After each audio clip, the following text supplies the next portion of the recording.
Normally cleaning तो हम daily करते हैं, लेकिन जब फेस्टिवल्स आने वाले रहते हैं ना, तब एक एक छोटी छोटी चीज़ें हम उठा उठा के साफ़ करते हैं, सारी चीज़ों को अच्छे से डीप क्लीन करते हैं। लेकिन कुछ ऐसे तरीके हैं जो हम अगर फॉलो करें तो आपकी जो घर की साफ़ सफाई है ना, वो आसान भी हो जाएगी और सही तरीके से करेंगे तो जल्दी भी हो जाएगी, तो अपना टाइम और एफ़र्ट आप बचा लेंगे। तो कुछ ऐसे टिप्स मैं आज आपके साथ शेयर करूंगी जो कि मैं नॉर्मली फ़ॉलो करती हूँ जब भी मैं अपने घर की डीप क्लीनिंग करती हूँ। तो ये सारी चीज़ें आप भी फॉलो करेंगे तो आपको भी काफ़ी फ़ायदा होगा। हेलो गाइस, नमस्ते एंड वेलकम बैक। एक छोटी सी मिस्टेक है जो हम हमेशा करते हैं अपने घर को साफ़ करते समय।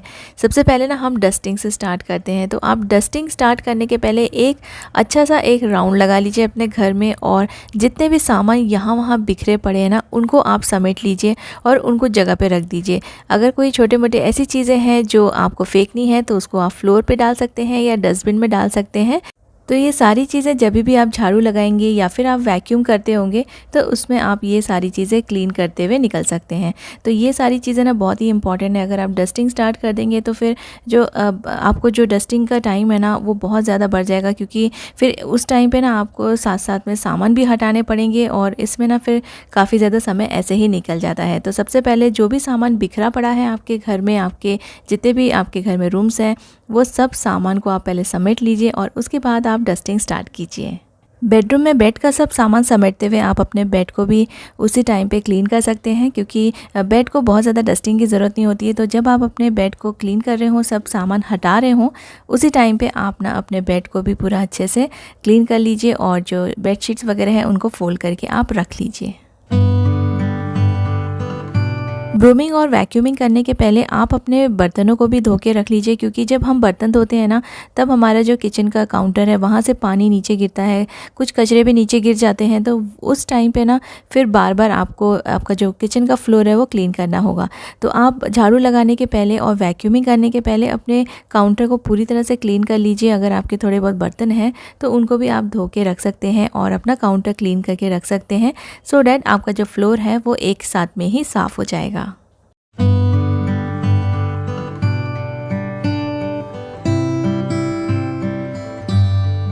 अगर आपको घर जैसा घी चाहिए जो कि बिल्कुल शुद्ध हो और बिल्कुल वैसा ही हो जैसे हमारे चाइल्डहुड में हमारे घर में बनता था, procured from the farms of Karnataka and meat from A2 milk from happy देसी हलीकर cows of Karnataka, अन्वेषण A2 देसी काऊ घी को बनाया जाता है आयुर्वेदिक बिलोना चर्निंग मेथड से, जिसमें कर्ड को बाई डायरेक्शनली चर्न किया जाता है। And this is an ancient Indian method followed for many centuries. ये मेथड हेल्प करता है न्यूट्रिएंट्स को इंटैक्ट रखने में और घी को एक authentic delicious flavour and aroma देने में। It's tested in state of the art labs to ensure purity and the highest standard of quality. इसे कंज्यूम करने से आपको मिलेंगे बहुत सारे हेल्थ बेनिफिट्स, जैसे हेल्दी फैट की वजह से ये आपको वेट लॉस करने में हेल्प करेगा। It adds digestion and improves metabolism. इसका गोल्डन कलर, ब्यूटीफुल दानेदार टेक्सचर, इसमें भरे हैं बहुत सारे हेल्थ बेनिफिट्स। तो इसे आप गरम गरम दाल या राइस के साथ खाइए या फिर आप इससे स्वीट डिश बनाइए। बहुत सारे हेल्थ बेनिफिट्स आपको मिलेंगे अगर आप अपने खाने में अन्वेषण A2 देसी काऊ घी को इंक्लूड करेंगे। मैंने तो इसे अपनी बहुत सारी कुकिंग में इंक्लूड किया है और इसकी जो खुशबू है ना, वो मुझे बिल्कुल मेरे चाइल्डहुड की याद दिलाती है, जब मेरे घर में मेरी मम्मी घी बनाया करती थी। A2 देसी काऊ घी को आप भी अपने डेली मील्स में इंक्लूड कीजिए और अपने घर के हर एक डिश को टेस्टी और हेल्दी बनाइए। Sarah, how is the food? It's very good, but I want ghee. You want ghee? Okay, Yes. wait. मैं अपनी फैमिली के हेल्थ के साथ कभी कॉम्प्रोमाइज़ नहीं करती। मैं यूज़ करती हूँ अन्वेषण A2 काऊ देसी घी और ये बहुत ही हेल्दी है, यमी भी है और आप इसे घर बैठे ऑर्डर कर सकते हैं। इसका लिंक आपको मेरे वीडियो के डिस्क्रिप्शन में मिल जाएगा। और अपनी डेली कुकिंग में अन्वेषण A2 देसी काऊ घी को ज़रूर ऐड कीजिए। Don't forget to check the videos description for the buying link and use my coupon code JASMINE15 to get 15% discount. कभी कभी हम नॉर्मल डस्टिंग के साथ साथ घर की सफाई के साथ साथ जो जाले होते हैं ना उनको भी क्लीन करते हैं। तो ये जो अगर आपको जाले क्लीन करना है, ऊपर की वॉल्स को साफ़ करना है, आप जो भी पेंटिंग वगैरह अपने अपने वॉल्स पे लगाई है उसको साफ़ करना है, तो ये सारी चीज़ें आपको पहले कर लेनी चाहिए और उसके बाद ही आप अपना ब्रूमिंग या फिर वैक्यूमिंग स्टार्ट कीजिए। अदरवाइज़ वापस से नीचे कचरे गिरेंगे और फिर आपको वापस से आपका जो फ्लोर है ना उसको फिर से साफ़ करना पड़ेगा। और एक बार ऊपर की साफ़ सफाई हो जाए, जाला वगैरह सब आप साफ़ कर लें, उसके बाद आप फाइनली डस्टिंग कर सकते हैं। और इसमें से ना आपका जितना भी ऊपर से जो डस्ट गिरा रहेगा वो एक साथ ही आप क्लीन कर पाएंगे। अदरवाइज़ अगर आपने पहले डस्टिंग कर ली होती तो ये फिर से गंदा हो जाता और आपको फिर से क्लीन करना पड़ता। किचन के जो डस्टिंग के कपड़े होते हैं या काउंटर साफ़ करने के या गैस साफ़ करने के जो कपड़े होते हैं उनको आप सेपरेटली रखिए और जो आपके बाकी रूम की जो डस्टिंग के कपड़े हैं उनको आप अलग रखिए। अगर आप कलर कोड यूज़ करेंगे तो आपको ज़्यादा आसानी होगी। अगर सिमिलर कलर रहेंगे तो फिर कभी कभी मिक्स हो जाते हैं ना वॉशिंग के टाइम पे, तो उसमें ना आप पहचान नहीं पाएंगे। तो कोशिश कीजिए कि आप अलग अलग डिफरेंट कलर्स यूज़ करें। मेरे घर में अगर बहुत ज़्यादा कचरा है तो मैं मोस्टली वैक्यूम का ही यूज़ करती हूँ। उससे ना जो बड़े छोटे जितने भी कचरे हैं और डस्ट सब एक साथ उसमें आ जाते हैं और ना फिर मॉपिंग करने में ज़्यादा परेशानी नहीं होती है। लेकिन अगर फ्लोर साफ़ है और बहुत ज़्यादा ख़राब नहीं है, कचरा नहीं है उसके ऊपर, तो फिर मैं झाड़ू ही लगा लेती हूँ क्योंकि ये थोड़ा सा जल्दी हो जाता है। और जब भी आप झाड़ू लगाएं ना तब आप अपने फर्नीचर्स को ज़रूर हटाएं, ज़रूर शिफ्ट करें। अगर वो हैवी फर्नीचर्स हैं तो आप कभी कभी कर सकते हैं, लेकिन अगर लाइट फर्नीचर्स हैं तो ट्राई कीजिए कि आप उनको हटा के झाड़ू से वहाँ पे क्लीन करें फ्लोर, क्योंकि असली कचरा फर्नीचर्स के पीछे और नीचे ही आपको मिलेगा। क्योंकि बाकी जो फ्लोर है ना वो तो उतना गंदा नहीं होता है, लेकिन फर्नीचर के पीछे बहुत ज़्यादा कचरा जम जाता है। तो जब भी आप झाड़ू लगाएं ट्राई कीजिए डेली आप अपने फर्नीचर्स को हटा के और उसके पीछे से और उसके फर्नीचर के नीचे से ज़रूर से आप उसको साफ़ करें। और अगर आप फर्नीचर्स को हटा के क्लीन करेंगे तो ना जब भी आप डीप क्लीनिंग करेंगे तब आप देखिएगा कि आपको बहुत ही कम समय लगेगा अपने घर को क्लीन करने में। कभी कभी जब आपके पास थोड़ा समय रहे तो आप मॉपिंग के लिए थोड़ा सा गर्म पानी ले लीजिए। गर्म पानी से ना फ्लोर बहुत अच्छे से साफ़ हो जाता है। और मैं यूज़ करती हूँ लाइज़ॉल और मैं थोड़ा सा डेटॉल भी डालती हूँ। लाइज़ॉल इसलिए मुझे पसंद है क्योंकि इसमें ऑलरेडी थोड़ा सा सोप मिक्स रहता है, तो ना हमको ऊपर से डिटर्जेंट डालने की ज़रूरत नहीं होती है। और जब भी आप फ्लोर क्लीनिंग करते हैं तो आप डिटर्जेंट को अवॉइड कीजिए, क्योंकि इससे फ्लोर साफ़ नहीं होता है और इसकी ना लेयर्स जम जाती है। और जब ना धीरे धीरे आप अगर बहुत बार डिटर्जेंट यूज़ करेंगे ना तो बहुत ज़्यादा इसमें लेयर जम जाएगी। ये आप चेक कीजिएगा, आप अपना हाथ एक बार फ्लोर पे घुमा के देखिएगा तो आपको उसमें ना थोड़ा सा वाइट नज़र आएगा। तो इसलिए ना आप डिटर्जेंट अवॉइड कीजिए। लाइज़ॉल जैसे फ्लोर क्लीनर्स रहते हैं ना वो यूज़ कीजिए जिसमें थोड़ा सा सोप ऑलरेडी है, क्योंकि डिटर्जेंट बहुत ज़्यादा सोपी हो जाता है और उसको क्लीन करने के लिए आपको 4 से 5 बार अपना फ्लोर जो है ना वो मॉप करना पड़ेगा। तो बहुत ज़्यादा अच्छे से क्लीन करना चाहते हैं तो थोड़ा सा गर्म पानी ले लीजिए और लाइज़ॉल और डेटॉल मोर देन इनफ है अपने फ्लोर को क्लीन करने के लिए। डेली मॉपिंग करने का एक फ़ायदा है, देखिए जो पानी है ना बिल्कुल भी गंदा नहीं हुआ है। अगर आप एक एक दिन के आड़ मॉपिंग करेंगे ना तो जो पानी है ना वो काफ़ी काला हो जाता है। मैंने पूरा लिविंग रूम को मॉप कर लिया है लेकिन पानी बिल्कुल भी गंदा नहीं हुआ है। इसका मतलब फ्लोर ऑलरेडी क्लीन है, लेकिन डेली मॉपिंग करना बहुत ज़रूरी है। इससे ना आपका जो मेहनत है ना वो बचेगी, क्योंकि आपको कम एफ़र्ट लगाने पड़ेंगे मॉपिंग करते समय।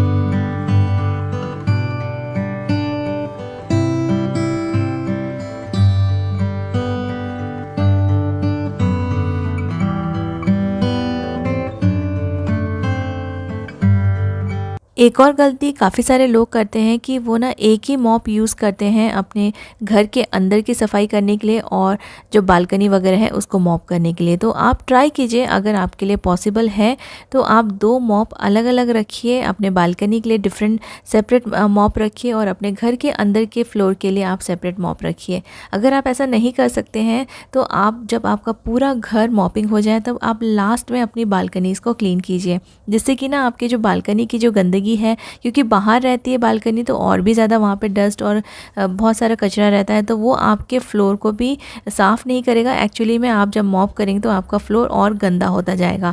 इसीलिए आप अपने जो बालकनी है ना उसको या तो लास्ट में कीजिए, जितने भी आपके घर में बालकनीज़ है पूरा घर मॉप कर लीजिए और फिर लास्ट में आप बालकनी को मॉप कीजिए, या फिर आप एक सेपरेट मॉप अपने बालकनी के लिए रख सकते हैं।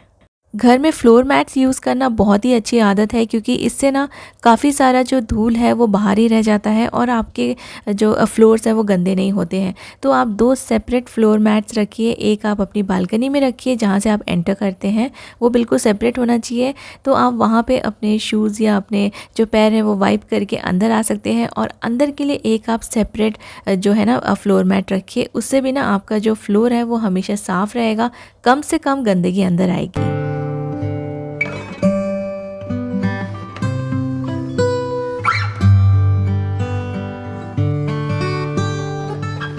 आपने मेरे वीडियोस में ज़रूर नोटिस किया होगा कि मैं हमेशा घर के अंदर स्लीपर्स पहन के रखती हूँ। मुझे कई लोगों ने कमेंट भी किया कि घर के अंदर स्लीपर पहनना अच्छी बात नहीं है, लेकिन एक्चुअली में आपका घर बहुत साफ़ रहेगा अगर आप घर के अंदर भी स्लीपर्स पहनेंगे। तो मैं घर के अंदर की स्लीपर्स कभी भी बाहर यूज़ नहीं करती हूँ, इसलिए ये मेरे घर के अंदर ही रहती है और बिल्कुल भी गंदी नहीं होती है। तो इस तरह से ना आप एक सेपरेट स्लीपर रखिए, और इसको आप बिल्कुल भी बाहर यूज़ मत कीजिए। इनफैक्ट आप अपनी बालकनी में जाने के लिए भी इन स्लीपर्स को यूज़ मत कीजिए। तो ये स्लीपर्स बाहर नहीं जाएगी, घर के अंदर रहेगी, तो घर क्लीन रहेगा। और दूसरा कारण ये है, स्लीपर्स पहनना बहुत ही अच्छा होता है, क्योंकि आपके ना पैर, आप कितना भी अपने फ्लोर को मॉप कीजिए, क्लीन रखिए, लेकिन अगर आप बिना स्लीपर्स के फ्लोर पे चलेंगे तो आपके जो पैर हैं ना वो गंदे होंगे, और आप उसी पैर से आप अपने सोफ़े पे बैठेंगे, अपने बेड पे बैठेंगे, तो आपका बेड और सोफ़ा भी गंदा होगा, जो कि बहुत ही अनहाइजीनिक है। तो स्लीपर पहनना एक बहुत ही अच्छी आदत है घर के अंदर। मॉप्स का यूज़ हो जाने के बाद आप इसको अच्छे से ना क्लीन पानी से एक बार अच्छे से क्लीन कर लीजिए, और जितना हो सके इसको आप रिंस कर लीजिए। इसका जो एक्स्ट्रा पानी है वो सब निकाल लीजिए, और इसको कभी भी आप फ्लोर पे टच करके मत रखिए, क्योंकि अगर आप इसे फ्लोर पे टच करके रखेंगे तो ये ड्राई नहीं होगा और इसमें से फिर स्मेल आने लगेगी। और ट्राई कीजिए, हो सके तो आप डेली मॉप्स को चेंज कीजिए। अभी दिवाली का समय है और इस टाइम पे ना बहुत सारे कीड़े मकोड़े, लिजर्ड्स और ये सारी चीज़ें घर के अंदर आती है। मैं भी बहुत ज़्यादा परेशान हो गई थी, क्योंकि ना स्पेशली मेरे जो किचन की खिड़की है वहाँ से काफ़ी सारे लिजर्ड्स या फिर इंसेक्ट्स और मॉस्किटोज़ आ जाते थे, और फिर इनकी वजह से ना हमारा घर और भी ज़्यादा गंदा हो जाता है। मेरी सभी रूम्स के विंडोज़ में नेट लगी हुई थी, सिर्फ किचन की विंडो में ही नेट लगी हुई नहीं थी। तो यहाँ पे हमने स्टील का नेट लगवा लिया है, और ये स्लाइडिंग नेट है, तो जब भी चाहे हम ओपन कर सकते हैं। मोस्टली मैं इसे बंद करके रखती हूँ, क्योंकि मुझे इंसेक्ट से बहुत ज़्यादा परेशानी हो रही थी। तो इस तरह से ना अगर आप कुछ सॉल्यूशन कर लेंगे तो आपका जो घर है वो कम गंदा होगा। आपके यहाँ पे कई सारी लाइट्स होंगी जिसको हम हमेशा क्लीन नहीं करते हैं, और एक्चुअली में हमारा ध्यान भी नहीं जाता है लाइट्स की तरफ। तो ना अपनी लाइट्स जो भी आप बल्ब या ट्यूब लाइट्स जो भी यूज़ करते हैं ना, उनको भी क्लीन करना बहुत इंपॉर्टेंट है। तो उसको आप क्लीन कीजिए, और आपके पास जो लैम्प्स लगे होते हैं, उनके जो लैम्प शेड्स होते हैं, उनको भी क्लीन करना बहुत इंपॉर्टेंट है। तो इसको मैंने गीले कपड़े से काफ़ी बार वाइप करने की कोशिश की, बट ये और भी ज़्यादा गंदा हो रहा है। तो इस तरह के जो फैब्रिक वाले जो लैम्प शेड्स होते हैं ना, इनको आप डायरेक्टली वॉश कर सकते हैं। गीले कपड़े से अगर इनको क्लीन करना चाहेंगे ना तो ये और भी ज़्यादा गंदे हो जाएंगे, क्योंकि इनमें डस्ट की लेयर जमी होती है, और गीले कपड़े से ना वो पूरे इसके क्लॉथ में फैल जाती है। तो इसको आप बेटर होगा कि आप सोप लें और इसको पानी से वॉश कर दें। और सोप और पानी से वॉश करने से ना ये जल्दी से क्लीन भी हो जाएगा, बहुत अच्छे से साफ़ हो जाएगा। और आप गीले कपड़े से पोंछते बैठे रहेंगे ना तो इसमें काफ़ी ज़्यादा समय आपका निकल जाएगा। तो इसलिए फटाफट से इसको आप पानी और सोप से क्लीन कर लीजिए, और इसको थोड़ा देर बस ऐसे ही बाथरूम में रहने दीजिए जब तक इसका पानी निकलता हो। ऐसे आपके पास जितने भी लैम्प शेड्स हैं उन सबको आप क्लीन कर सकते हैं।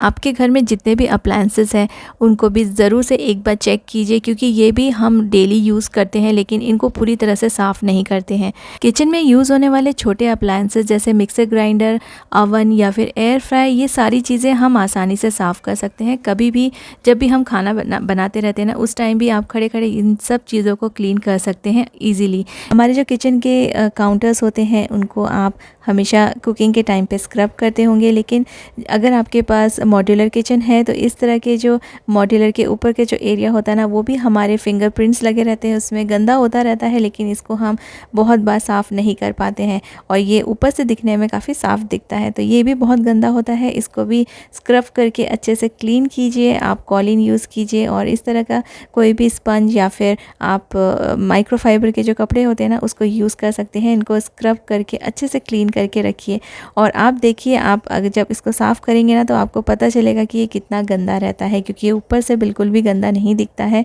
और हमें लगता है कि ये क्लीन है। तो इसको क्लीन करने के लिए भी आप थोड़ा सा समय निकालिए। ये सारी क्लीनिंग करने के लिए आपको फेस्टिवल का वेट करने की ज़रूरत नहीं है। इनफैक्ट फेस्टिवल में जब हम डीप क्लीनिंग करते हैं ना, तो बहुत ज़्यादा टाइम और एफर्ट लग जाता है। अगर आप एवरी मंथ थोड़ा थोड़ा सा अपने घर का हर एक एरिया साफ़ करते रहेंगे तो आपको डीप क्लीनिंग करने की ज़रूरत नहीं पड़ेगी और आप अपनी मेहनत और टाइम दोनों को सेव कर पाएंगे।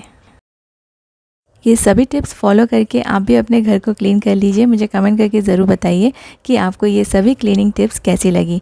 Thank you so much for watching.